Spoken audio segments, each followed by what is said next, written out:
Yan, hello mga ka-singers. So, ayan. Nag-prepare po ako ngayon ng ang lulutuin sa ating tanghalian for today's video. So, yan. Naghiwa-hiwa na ng mga panglahok si ka-singer dyan para sa ating lulutuin ulam. So, ang ating recipe for today's video guys ay tinatawag nating sweet and sour. Yan, sweet and sour, diba? Social, escabeche. Yan guys, naghihiwa-hiwa si ka-singer na so mga panglahok. Halatang hindi marunong magluto dahil hindi marunong maghiwa. Diba? So, hiwain lang natin ng pahabayang carrots. Yan, 2 piraso po yung gagamitin natin para sa ating sweet and sour. Fish sweet and sour, diba? Pa-English pa si ka-singer guys. So, makikita mo talaga na hindi ako marunong magluto guys dahil na marunong maghiwa.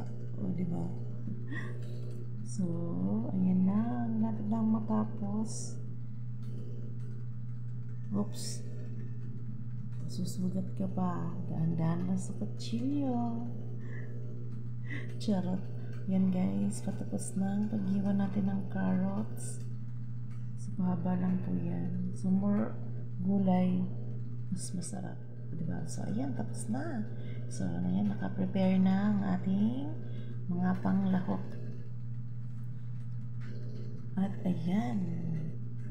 Yan na. At meron tayong ayan o, cornstarch na tinunaw sa tubig. Oyster sauce at syempre yung pinilito nating isda kanina. At syempre UFC banana ketchup. So yung pinagprituhan ko, ayan yung gagamitin ko sa paggisa ng ating mga ayan, panglahok. So nilagay ko na yung luya. I-saute-saute lang natin. Of course, next is bawang. Paghalu-haluin lang natin guys. At yung ginamit ko pala dyan ay white onion. Yan. So, saute-saute lang, halo-halo lang. And after that, diba? Inglesera talaga si ka-singer niya guys. Charot. So, ilagay na natin yung ating hiniwang pahabang carrots. Yan. Amoy pa lang, ulam na. Diba? Daming alam. So, kailangan talaga marami tayong alam. Kahit na nilalait na yung niluluto natin. So, yan. Siling pula o red bell pepper. O, diba? O, Inglesero talaga. Pagpasensya na yung English ka, guys. So, halo-haloin lang natin yan. And then, of course, so, susuning na tayo. Nalagyan na natin ng oyster sauce. So, ayan. Oyster sauce. So, pagsama-samahin na natin yung mga seasoning sa Magic Sarap, guys. Of course, lagyan na natin ng tubig para lumambot yung ating gulay na hinalo dyan na carrots. And then, yung ketchup. So, ketchup lang ang hinalo ko dyan, guys. Hindi na ako bumili ng tomato sauce. So, manamis-namis yung ketchup na yan. Oh, nahihirapan si ka-singer guys dahil ketchup ang hawak sa kabila, camera naman sa kabila. O, diba? Sige lang, basta vlogger, may paraan yan. O, halo-haloin lang na yan guys. Maghalo-haloin lang natin hanggang sa mahalo yung ketchup sa buong. So, gagawin natin yung sauce o isda. Yan, nilagyan na natin ng asukal. So, dapat brown sugar. So, wala. Kung brown sugar, ayan, white sugar na lang yung nilagay ko. Pares lang naman, o, diba? So, tansya-tansya lang yan, guys. Ayan, kumulo na siya. At, nilagyan na natin ng paminta. Siyempre, syempre, pang dagdag lasa at aroma ng iyong niluluto. O, diba? Ang daming alam ni kasi nga.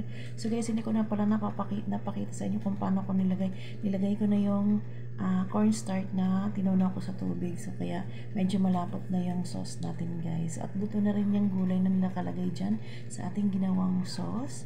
So, ilagay na natin yung isda para ma-absorb ng isda ang ginawa nating sauce. O, diba? Sweet and sour, fish sweet and sour. O, kahit pinagtatawanan niya ni Habi, pero masarap yan. Charot. Ayan. O, no choice tayo. Magluluto talaga tayo para sa ulam ng ating family. O, diba? Family talaga. So, halo-haloin lang para ma-absorb yung ating saso. Ready to serve na po yan. So, yummy. So, ayan. Hinalo-halo ko lang po. At pwede na po natin ihain yan sa ating hapagkainan. So, until next time, guys. See you.